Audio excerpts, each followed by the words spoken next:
آپ فرمائیے کیا پرواہ ہے تمہاری میرے رب کو اگر تم اس کی عبادت نہ کرو. اب بندہ بندگی سے ہے, بولو جی, بندہ بندگی سے ہے. سائیکل چلانے کے لیے ہوتا ہے یا سر پر اٹھانے کے لیے؟ اور اگر اس کو ہمیشہ سر پر اٹھانا پڑے, بولو نا, تو ہر کوئی کہے گا بھائی یہ تو کار نہیں, بیکار ہے, یہ کیا مصیبت لے لی. موٹر سائیکل وہ ہے جو ہمیں لے کر چلے, اور جس کو لے کر ہمیشہ ہمیں ہی چلنا پڑے اس کا کوئی فائدہ بھائی. وہ سونا بھی کوئی نہیں ڈالتا جو آپ کے کان پھاڑ کے رکھ دے, اور جب بھی آپ ناک میں ڈالیں اور وہ کوکا جو ہے ناک کو زخمی کر دے, اس کو کوئی عورت پہننا پسند ہے؟ پہلے اس کی سیٹنگ کرائی جاتی ہے. تو اللہ فرما رہا ہے قُلْ مَا يَعْبَأُ بِكُمْ رَبِّي لَوْلَا دُعَاؤُكُمْ,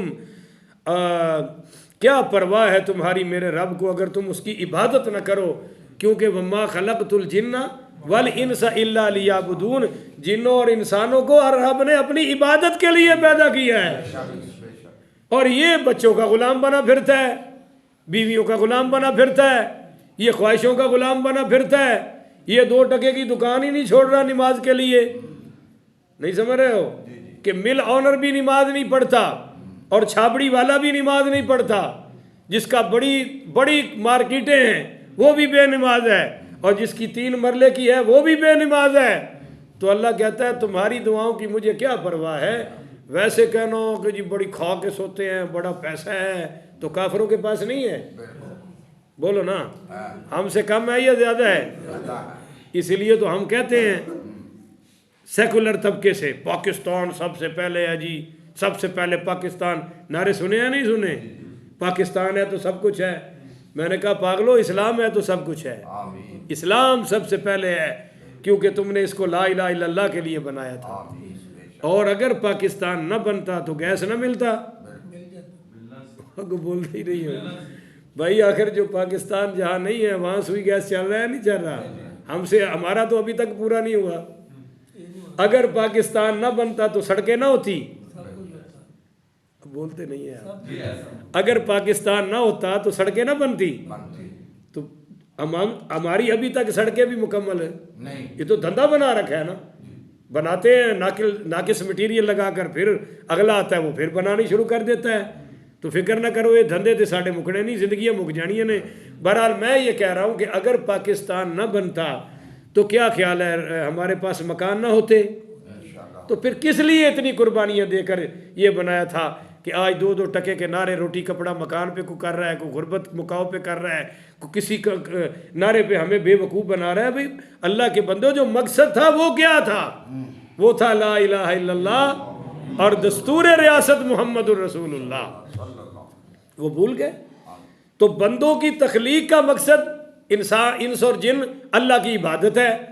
تو جو اس سے ہی ہٹ گیا وہ کائے کا بندہ رہا. اس لیے فرما دو ان کو کہ جب تم نے میری بندگی نہیں کی تو تمہاری دعاؤں کی مجھے کوئی پرواہ نہیں. باقی یہ کہنا ہمارے پاس سواریاں ہیں, ہمارے پاس کوٹھیاں ہیں, بنگلے ہیں, تو دیکھ لو کافروں کے پاس بھی تو ہے نا.